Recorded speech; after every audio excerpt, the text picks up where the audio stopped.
congratulations on the win. First of all, how do you analyse that game? Yeah, look, it was a good game for us.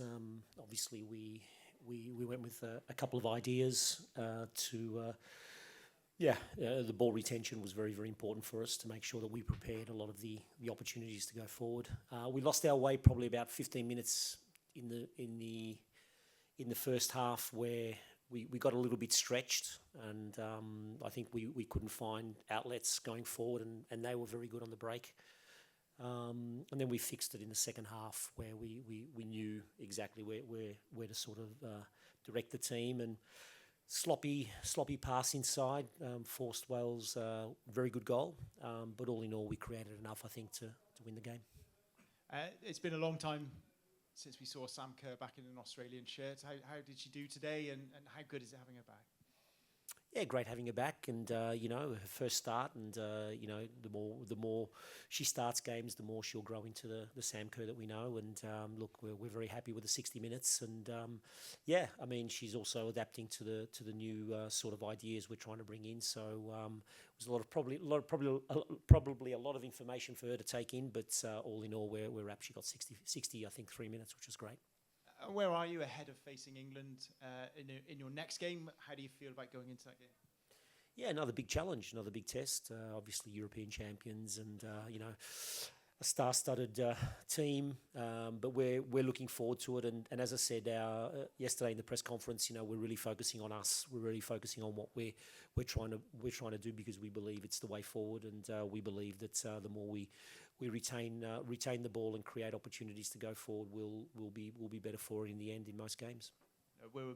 Many of us here from Wales saying goodbye to a legend today. What was that like, the ceremony for Jess and being here as part of her kind of final ever game? Yeah, I've heard there's a national holiday coming up, the Jess Fishlock Day, isn't it? Something like that. I've had the honour of working with Jess, and first of all, I'd like to thank.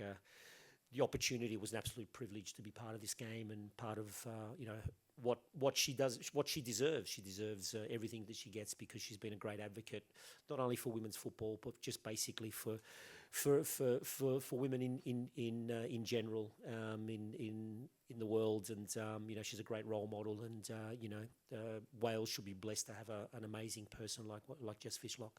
There's maybe plenty of us that don't know about how she was received in Australia during her time out there.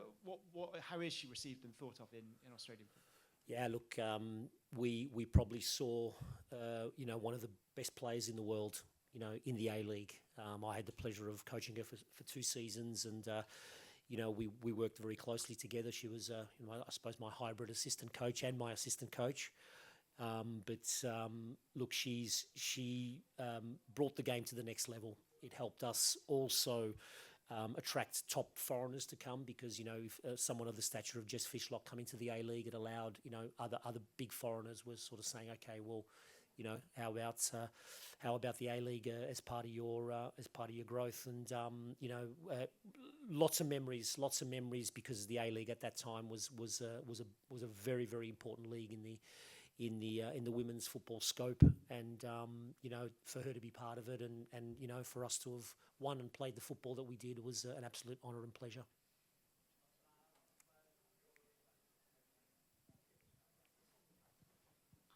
First of all, congratulations. Wales are entering a new era of sorts. What did you think of the team you played against, and how do you see Welsh football progressing now that Jess Fishlock has retired? Well, that time always comes. It can't last forever.